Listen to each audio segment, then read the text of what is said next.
জমিনে পা রাখতে দেরি, ব্যস্ততা আমাকে ঘিরা ধরতে দেরি করে নাই। দিন যাইতেছিল, ব্যস্ততার মাত্রা বাড়তেছিল। একটা দিন আসলো যে এখন আমি 24 ঘন্টা ব্যস্ত। আল্লাহ ডাকলেও সাড়া দেওয়ার সুযোগ আমার কাছে নাই। অথচ মুসলমান হিসাবে স্বীকার করে যে আমি এক একটা শ্বাসে শ্বাসে আল্লাহর মুহতাজ। আল্লাহ বলতেছে আনতুমুল ফুকারা, ও মানুষ তুমি কদমে কদমে আমার মুহতাজ, শ্বাসে শ্বাসে মুখাপেক্ষী। আমি চালাই বিদায় তোমার শ্বাস চলে, আমি যদি না চালাই তাহলে তুমি টানবে আর কোনোদিন ছাড়তে পারবে না, ছাড়বে আর কোনোদিন টানতে পারবে না। এখানে টানা আর ছাড়ার কোনো সিস্টেম নাই। আপনাদের বিজ্ঞানকে জিজ্ঞাসা করেন, এই ভিতরে টানার আর ছাড়ার কোনো সিস্টেম নাই। একটা আছে না, মানুষ সিস্টেমের মাধ্যমে চলে, কোনো সিস্টেম নেই টানার আর ছাড়া। আল্লাহ টানাইতেছেন বিদায় শ্বাস টানতেছি, আল্লাহ ছাড়তে দিতেছেন বিদায় ছাড়তে পারতেছি। এই জন্যই আল্লাহ এক জায়গায় বলছেন, মানুষ 24 ঘন্টা তোকে আমি রহমতের ভিতরে ডুবাইয়া দিই। 24 ঘন্টা ডুবানো, রহমতি ইলাইকা নাজিল। 24 ঘন্টা আমার অনবরত রহমত তোর উপরে নাজেল হতে থাকে। যদি রহমত নাজেল না হইতো তাহলে তোর চক্ষু কোনো দিন দেখতো না, কেননা চোখে দেখার কোনো উপাদান নাই। তোর কান কোনোদিন শুনতো না, কেননা কানে শোনার কোনো উপাদান নাই। তোর বাক শক্তি কোনোদিন বলতো না, কেননা এখানে বলার কোনো উপাদান নাই। কোনো অঙ্গ চলার জন্য ভিতরে কোনো সিস্টেম নাই। পুরাটাই আমার রহমত আর কুদরত দ্বারা চলতেছে। যতদিন চাবো অতদিন চালাবো, যেই দিন চাবো না ওই দিন তোর নাম হবে লাশ। যেদিন চাবো না ওই দিন চলবে না, লাশ হয়ে যাবে। অথচ 24 ঘন্টা পরিচালনা করতেছেন। ওই ব্যক্তি যখন প্রয়োজনের বেড়া জালে আটকাইল, চতুর্দিক থেকে প্রয়োজন আর প্রয়োজন, তো বলতে শুরু করলো আমি ব্যস্ত। আল্লাহ ডাকে তারপরও আসে না, আর বলেই আমি ব্যস্ততার ভিতরে আসি, কি করে আসবো? অথচ জানে কদমে কদমে আল্লাহর মুহতাজ। আল্লাহ বলতেছে আনতুমুল ফুকারা, তোমরা মুখাপেক্ষী। প্রত্যেক কদম কেন, প্রত্যেক শ্বাসে শ্বাসে, প্রত্যেক মুহূর্তে মুহূর্তে। হায় মেরে দোস্ত, আপনি যদি বলবেন প্রত্যেক শ্বাসে শ্বাসে আল্লাহর মুহতাজ। এই জন্য শ্বাসের ফেরেশতা প্রতিবার আল্লাহকে জিজ্ঞাসা করে আমসিকা ওয়াতরুক, আল্লাহ শ্বাস নিল বন্ধ করে দিব না ছাড়তে দিব? আল্লাহ প্রত্যেকবার বলে উতরুক ওয়ালি আবদি আজাল, ছাড়তে দে। সীমারেখা দেওয়া আছে, যখন সীমারেখায় পা দিবে তো হুকুম দিব, শ্বাস নিবে আর কোনোদিন ছাড়তে দিবে না, ছাড়বে আর কোনোদিন টানতে দিবে না। ডেট। অথচ আল্লাহ ডাকে, আবার বিশ্বাসও করে রাখে। আল্লাহ মারে কে, এই কথা বিশ্বাস করে, তারপরও আল্লাহ ডাকে। কিন্তু যুবকও বলে ব্যস্ত, পুরুষও বলে ব্যস্ত, বৃদ্ধ বলে ব্যস্ত, নারীও বলে ব্যস্ত, পুরুষও বলে ব্যস্ত, সমাজের প্রত্যেক ব্যক্তি বলে ব্যস্ত। অথচ বিশ্বাস করে রাখে আল্লাহ মারে কে, মারে আল্লাহ রাখে কে, তারপরও আসে না। এই জন্য কিতাবে আছে মরার সাথে সাথে কানে ধ্বনি দিবে। কিছু লোকদের কানে ধ্বনি আসবে আর ধ্বনি দিয়া কানের পর্দা ফাটায় ফেলবে। ফেরেশতা চিৎকার দিয়া বলবে আইনাল ইশতিগাল, বল তোর ব্যস্ততা কোথায়? তুই না বলতি বড় ব্যস্ত, কোথায় তোর ব্যস্ততা? তো ফেরেশতা নিজেই জবাব দিবে জালাল ইশতিগাল, তোর ব্যস্ততা শেষ। কিন্তু শুনে রাখ, বাকি আর ওয়াবাল, সব ঘাটি তোর সামনে, সমস্ত ঘাটি সামনে। আমি নিয়ে যেতেছি ওই দিকে আপনাদেরকে। আফসোস, সারাদিন প্রয়োজন প্রয়োজন প্রয়োজন প্রয়োজন বলি, কিন্তু এই মানুষটা জানে না তার সবচেয়ে বড় প্রয়োজন কি। জানে না তো জানে না, একটু ভাবেও না। 2 মিনিটের জন্য কখনো একা একই বসে ভাবে না যে আমি যে সারাদিন প্রয়োজনের স্লোগান লাগাইতেছি, আচ্ছা একটু ভাইবা দেখি এই ছোট জীবনটার প্রয়োজনই আমার প্রয়োজন, না আরো কোনো কিছু আমার প্রয়োজন। ছোট জীবন, 60-70 বছরের জীবন, এটারই কি প্রয়োজন, না আমার সবচেয়ে প্রয়োজন কি? কসম খোদার একজন মানুষও মনে হয় আমরা ভাবি না, একজন মানুষও আমরা ভাবি না যে আমার সবচেয়ে প্রয়োজন কি। যুবকও ভাবে না, বৃদ্ধ ভাবে না, নারীও ভাবে না, পুরুষও ভাবে না, শিক্ষিত ভাবে না, অশিক্ষিত ভাবে না, আমাদের সমাজের কেউ ভাবে না আমার সবচেয়ে প্রয়োজন কি। এটাই বুঝাইতে চাইতেছি, সবচেয়ে প্রয়োজন কি, কোন জিনিস আমার সবচেয়ে বেশি প্রয়োজন, কোনটা আমার জীবনে সবচেয়ে বেশি দরকার, সবচেয়ে বেশি প্রয়োজন। আজকে তো বলি দরকার দরকার, প্রয়োজন প্রয়োজন প্রয়োজন, কিন্তু ভাবলাম না সবচেয়ে বড় প্রয়োজন কি। বিবেক তো আল্লাহ সবাইকেই দিলেন, শুধু পাগলকে দেন নাই তো কলমও উঠে আনিছেন। রুফিয়াল কালাম আন সালাত মজনু হাত্তা ইয়াবরা, পাগল থেকে আল্লাহ কলম উঠে আনিছেন।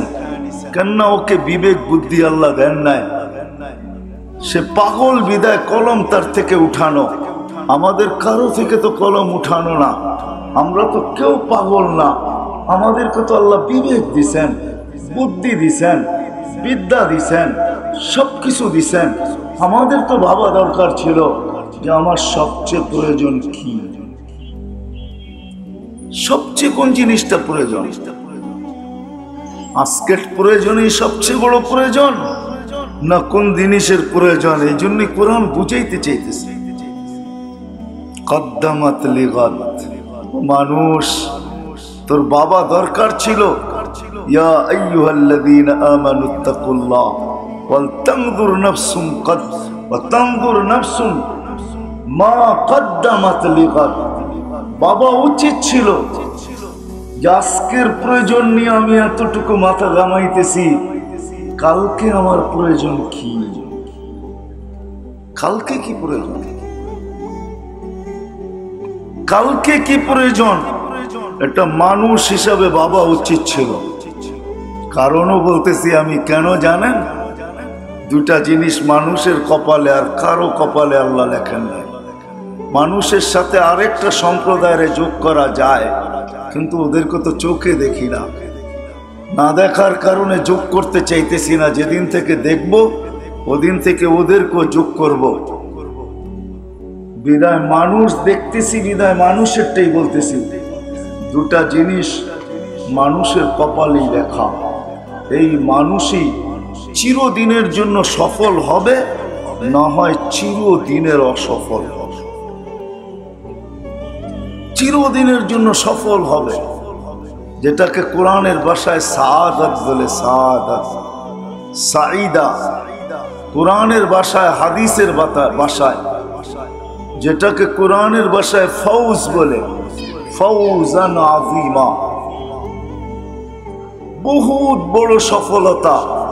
তা মানুষের কপালেই লেখা, চির সফল হবে অথবা চির অসফল হবে, চির কামিয়াব হবে অথবা চির নাকাম হবে।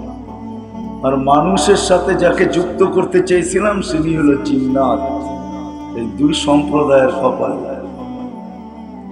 হয়তো চির সফল, এটাই কেমন সফল কেমন অসফল, এটাই দুজাহানের বাদশা চোখে দেখা এসে আমাদেরকে বুঝাইছিলেন। দয়ার কান্ডারি নবী উম্মতের জন্য দয়ার ভান্ডার। দয়ালু নবী কেমন দয়ালু, আল্লাহ রহিম তো নবীও রহিম, আল্লাহ রউফ তো নবীও রউফ। এরকম নবী আইসা আমাদেরকে বুঝাইছে। আল্লাহ রসুল রউফ ছিলেন, আল্লাহ রসুল রহিম ছিলেন। এই জন্যই কোরআন বলে হারিসুম বিল মুমিনিনা রাউফুর রহিম। দয়ার ভান্ডার ছিলেন উনি। চোখে দেখা আইসা আমাদেরকে বলছেন, চোখে দেখা আইসা। মেরাজের কাহিনী যে শুনেন না আপনারা, মেরাজের কাহিনী এই জন্যই ছিল, কারণ এটাও ছিল যে আপনার উম্মত মনে হয় শোনা কথা বিশ্বাস নাও করতে পারে, কেননা টেকনোলজি সমৃদ্ধ উম্মত হবে, উন্নত জগতের উম্মত হবে, বিজ্ঞান সম্মত এদের জীবন হবে, বিদায় এরা শোনা কথা বিশ্বাস নাও করতে পারে। আর আমি চাই না বন্ধু আপনার উম্মত বিশ্বাস না করুক, আমি চাই এরা যেন বিশ্বাস করুক, বিদায় আপনি উঠা এসা চোখে দেখা যাবে। আল্লাহ রসুল দেখা আসছেন সফলতা কি জিনিস, অসফলতা কি জিনিস, দুইটা কিন্তু আমাদের কপালই লেখা। দুনিয়ার জীবন কিন্তু 60-70 বছর। এই দুনিয়া এককভাবে পাওয়ার কারোর জন্য সুযোগ নাই। হ্যাঁ, মানুষ দৌড়াইতে পারে, কিন্তু এই দুনিয়া এককভাবে কেউ পাবে এটা সম্ভব না। কেননা আল্লাহ দুনিয়ার পিঠে লেখা দিয়েছেন আর দুনিয়া মকসুম, দুনিয়া বন্টিত। যতজন থাকবে সবার মাঝে বন্টিত হবে, কিন্তু হ্যাঁ এতটুক হইতে পারে কেউ একটু বেশি পাবে, কেউ একটু কম পাবে। যালিকা ফাদলুল্লাহ ইউতি মান ইয়াশা। আল্লাহ কাউকে একটু বেশি দিবেন, কাউকে একটু কম দিবেন, কিন্তু দিবেন। এই দুনিয়া বন্টিত, এককভাবে মালিক হওয়ার কারো কোনো সুযোগ নেই। হৃদয় যেটা বুঝাইতেছিলাম, জানা উচিত আমার সবচেয়ে প্রয়োজন কি আর কেন উচিত। আমার জন্য কপালে দুইটা লেখা আছে, আমার জন্য দুইটার যে কোনো একটা, আর এটা আমার ইচ্ছাধীন, এটা আমার ইচ্ছাধীন। আল্লাহ আমাকে ইচ্ছা দিছে আমি দুটার থেকে যেটা যে কোনো একটা নিতে পারি।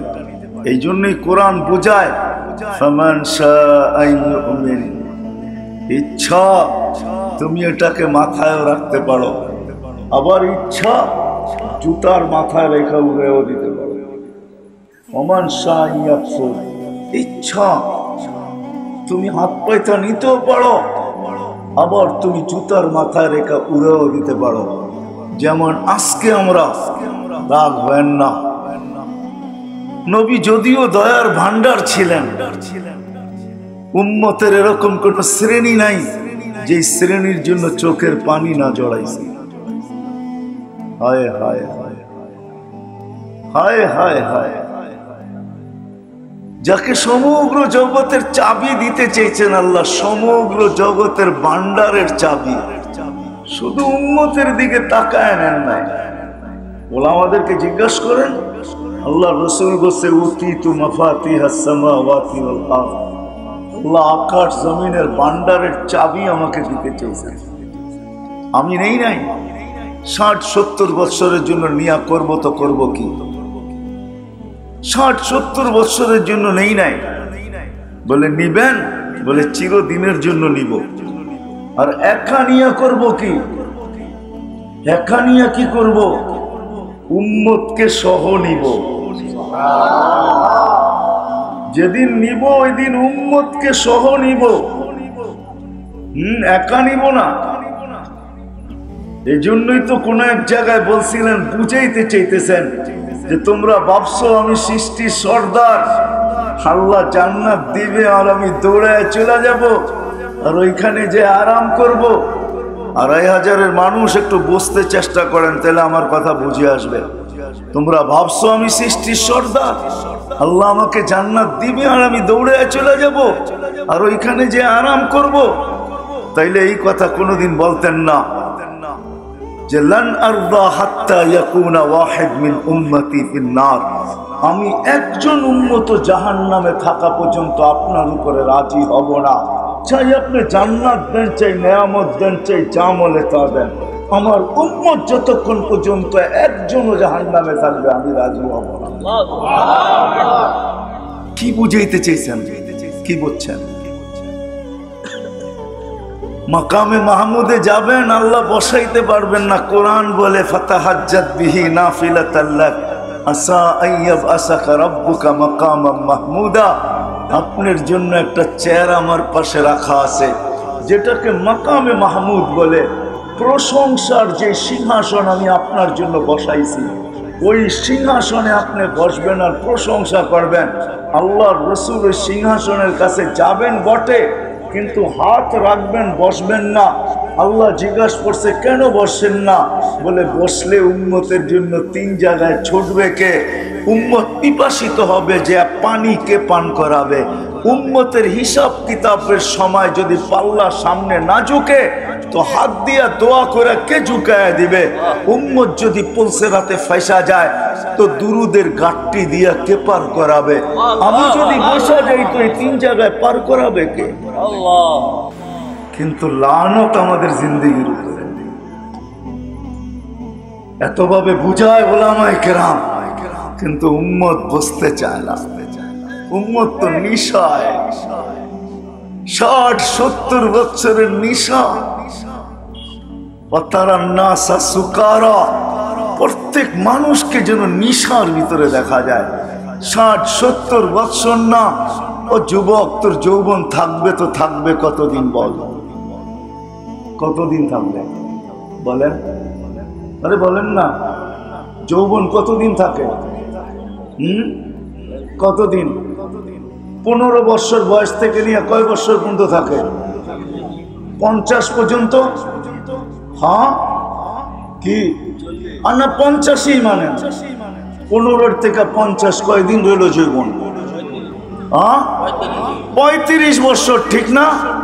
হায়, আরেক জায়গায় বললে তো বলা যায় 20তেই বুড়ি, ঠিক না? হ্যাঁ, কয়দিন থাকবে যৌবন? পায়ে হাত রাখি, বলো যুবক, কয়দিন থাকবে যৌবন? এই 35 বছরের যৌবনের জন্য আন্তাসিব্বু ফালা তাহরামু আবাদা, চিরদিন যুবক থাকবে, কোনোদিন বৃদ্ধ হবে না। চিরদিন বৃদ্ধ যৌবন থাকবে, কোনোদিন বৃদ্ধ হবে না। আন্তাসিব্বু ফালা তাহরামু আবাদা। এই 60-70 বছরের নেয়ামতের জন্য আনতানআমু ফালা তাইআসু আবাদা, চিরদিন নেয়ামতের ভিতরে ডুবায় দেওয়া হবে, কোনোদিন নেয়ামত কমবে না। ওয়ালাদাইনা মাসিদ, শুধু নেয়ামত বাড়বেই বাড়বে, কোনোদিন কমবে না। এই 60-70 বছরের নেয়ামত ভোগ করার জন্য চিরদিনের নেয়ামত তুমি বিসর্জন দিতেছ। তো কোরআনের কথাই সত্য, ফামা রাবিহাত তিজারাতুহুম ওয়া মা কানু মুক্তাদিন। তাইলে তোমাদের ব্যবসা লাভজনক হইল না, তুমি যে বুদ্ধিমান এটার পরিচয় হইল না। আল কাইয়িসু মান দানা নাফসা, তুমি যে বুদ্ধিমান এটার পরিচয় হইল না। তোর হাদিস বলতেছে তোমার চেয়ে বড় নির্বোধ কেউ নাই। মা কাল্লা হায়া, তোমার চেয়ে নির্লজ্জ কেউ নাই, তোমার চেয়ে বুদ্ধিহীন কেউ নাই, যে চিরদিনের নেয়ামতকে হারায় দিলা মাত্র 60-70 বছরের জন্য। তারপরও তো একটা কথা আছে, মানুষ যতটুক কামায় অতটুক খাইতে পারে না। হ্যাঁ কি সত্য? একমত আপনারা? যতটুক কামায় অতটুক খাইতে পারে? যত সুন্দরী বানায় কয়দিন থাকতে পারে? কি মনে হয় বোঝেন নাই? সবার কবর কি ঘরের ভিতরে হয় নাকি? কয়দিন থাকে? নাই 2500 নাই এরকম বাড়িঘর। যত সুন্দরী বানা, বড় এরকমও বাড়িওয়ালা আছে, বাড়ি কমপ্লিট কিন্তু ওনার কবরও কমপ্লিট। উনি বাড়ির গেটের পা দিয়েও দেখতে পারে না। নাই? তা আল্লাহ বলে শোনো, 60-70 বছরের নেয়ামতের জন্য চিরদিনের নেয়ামতকে হারায় ফেললাম। ব্যবসা লাভজনক হলো না, তুমি বুদ্ধিমান না। হায়, দুনিয়ার সামান্য সুস্থতার জন্য 60-70 বছরের সুস্থতার জন্য চিরদিনের সুস্থতাকে হারায় ফেলছে। আনতাসিহু ফালা তামরাদু আবাদা, চিরদিন তুমি সুস্থ থাকবে, অসুস্থ তুমি কোনোদিন অনুভবও করবে না। এই 60-70 বছরের জীবনের জন্য হায় হায় হায় 2500-এর মানুষ রাগ হয় না 60-70 বছরের জীবনের জন্য চিরদিনের জীবনকে হারায় ফেলছে। আনতাহইয়া ফালা তামুতু আবাদা, আসতেছে একটা দিন চিরদিন তুমি জীবিত থাকবে, কোনোদিন মৌত তোমার কাছে আসবে। এটাই বুঝাইতে চাইতেছিলাম যে যুবক, সামান্য দিনের জন্য যৌবন, 35 বছরের যৌবনের জন্য চিরদিনের যৌবন হারায় ফেলতেছ। তো যেটা বুঝাইতেছিলাম, উচিত ছিল বুঝা, যদিও দুনিয়ার প্রয়োজন বুঝি, যার কারণে দেশ থেকে দেশান্তর হইতো দ্বিধা করি না, যার কারণে চোর চুরি করতো দ্বিধা করে না, ডাকাত ডাকাতি করতো দ্বিধা করে না, আরেকজনেরটা ছিনাই তো দ্বিধা করে না। সত্য এটাই, কিন্তু জানি না আমার সবচেয়ে প্রয়োজন কোনটা, এটাই জানি না। কিন্তু জানা উচিত ছিল, জানা উচিত ছিল প্রত্যেক মানুষের আমার সবচেয়ে প্রয়োজন কি আর কারণ কেন। কারণটাও বলতেছিলাম যে জানা কেন প্রয়োজন, কেননা দুইটা জিনিসই আমার কপালে লেখা, দুটার যেই কোনো একটা লেখা আমার কপালে, দুটা রাখা আছে, যেই কোনো একটাকে আমার অর্জন করতে হবে, যেই কোনো একটা। আল্লাহর রাসূল সহজ পদ্ধতি শিখায়া দিয়েছেন, শোনো, অসফলতা অর্জন করার জন্য কিচ্ছু লাগবে না। আলা ইন্নান নারা সাহলুন বিশাহওয়া, তুমি জাহান্নামে যাইতে চাও তাহলে বেশি কিছু করতে হবে না, মনের ঘোড়ার উপরে বসা যাও, মন যেমন চায় এরকম চলতে থাকো, মন চাহি ঘোড়ার উপরে বসা যাও। ও যুবক, মন চাহি ঘোড়ার উপরে আজকে তোমরা বসা, আমরাও বসা মন চাহি ঘোড়ার উপরে। আল্লাহর রাসূল বলছে মন চাহি ঘোড়ার উপরে বসা যাও। আলা ইন্নান নারা সাহলুন বিশাহওয়া, তো মন চাহি ঘোড়া তোমাকে দোজখে ঢুকায়া তারপরে ফিরে আসবে, তোমার কিচ্ছু করতে হবে না, বড় সহজ। আলা ইন্নান নারা সাহলুন বিশাহওয়া, মন চাহি জীবন আজকে মন যেরকম চায়। কিন্তু বলছেন আরেকটা, এটা একটু কষ্ট করতে হবে। আলা ইন্নাল জান্নাতা হাযানুন বিরুবুয়া, জান্নাত অর্জন করতে হলে বড় কষ্ট করতে হবে। তো যেটা আমি বুঝাইতেছিলাম, দুইটার যেই কোনো একটা আমাদের কপালে আসবে, আর এটা চির সত্য। নাইলে যদি সত্য না হইতো তাহলে কোরআন এই কথা কোনোদিন বলতো না, ওয়া আম্মা মান সাকুলাত মাওয়াজিনুহু ফাহুয়া ফি ঈশাতির রাদিয়া। কোরআন এই কথা কোনোদিন বলতো না, ওয়া আম্মা মান খাফফাত মাওয়াজিনুহু ফাউম্মুহু হাবিয়া।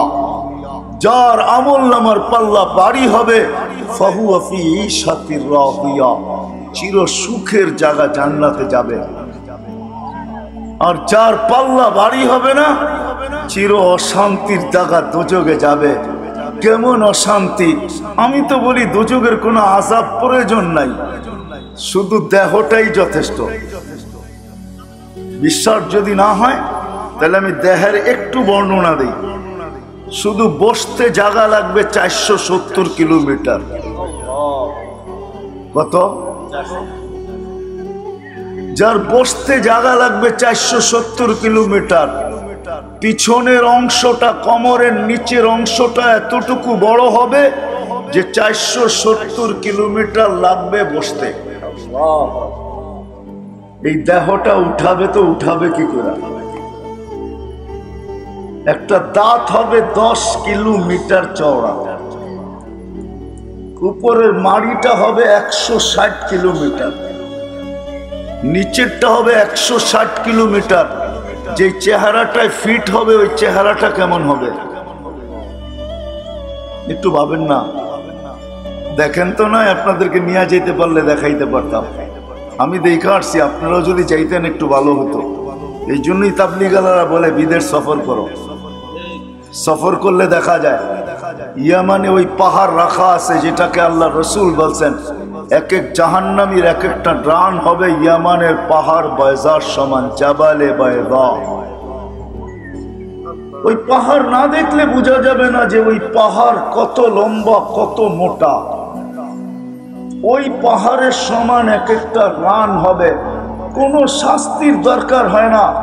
মাঝে মাঝে কিছু মোটা মানুষ আছে, আমাদের দেশেও পাওয়া যায়, অতিরিক্ত মোটা যখন হয়ে যায় তো 2 কদম না দিয়ে হাফাইতে থাকে, ঠিক না? কষ্ট না আরাম? হ্যাঁ, অনেক আরাম, ঠিক না? হ্যাঁ, কষ্ট। শীত আসলো বেশি লাগে, গরম আসলো।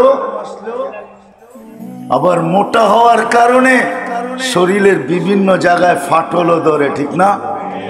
ঠিক মতো নিজেকে পরিষ্কারও করতে পারে না, ঠিক না?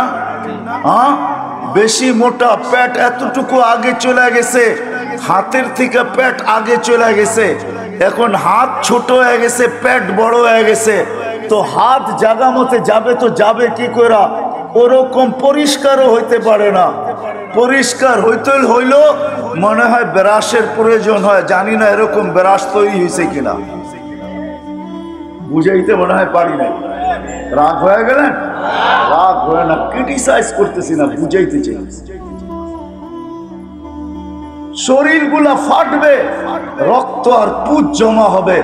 আল্লাহর রসুল বসে দুনিয়ার যেই কোন শিপ ওটার ভিতরে তুমি চালাইতে পারবে, কোথাও ঠেকবে না, কোথাও বাঁচবে না। শুধু দেহটাই যদি হইতো। কোন সিলেটি লোক বলছিল, বড় ভালো লাগছে সিলেটি কথাটা, কবরে যদি কুস্তা আজাব নাই হইতো, কোন আজাবই যদি কবরে না হয়, দিয়া দেওয়ার পরে যদি রুটা শুধু ফেরত দিয়া দেয়, আর আমরা জানি আমরা কবরকে কতটুকু সংকীর্ণময়, কতটুকু অন্ধকার করে লাশটাকে রাখা আসি। বলছে কুস্তা আজাব যদি নাই হইতো, শুধু রুটাই ফিরায় দিয়ে আল্লাহ বলতো এই অবস্থায় কিয়ামত পর্যন্ত বসা থাক, তাইলে কেমন হইতো একটু ভাবেন না? কখনো কি ভাবছেন কেমন হতো? কোন আযাবের দরকার ছিল না। কি আমরা কি কবর প্রশস্ত রেখে আসি? কয়েক মাইল পর্যন্ত কতটুকু সংকীর্ণ করি? বুগলি কবর যেটা বলে, ওটা তো লাশটা ভিতরে ঢুকায় দিয়ে তারপরে দাঁড়া করায় বাঁশ দেয়, তারপরে পুরোটা মাটি দিয়ে ভরা দেয়, ঠিক না? ওইখানে যদি আল্লাহ রুটা পাঠায় দেয় আর বলে এই অবস্থায় কিয়ামত পর্যন্ত বসা থাক, কোনো আযাব নাই তোর, এটাই তোর আযাব। হয় সিলেটি লোকটার কথা বড়ই সত্য, সাদা সিধা মানুষ, ঠিকই বলছেন যে কবরে যদি কুস্তা আযাব নাই হতো, কোনো আযাব যদি না হতো, আমিও বলি দোজখে যদি কোনো আযাব নাও হয়, তাহলে শরীরটাই যথেষ্ট, শরীরটাই যথেষ্ট। বাস্তব সত্য এটাই।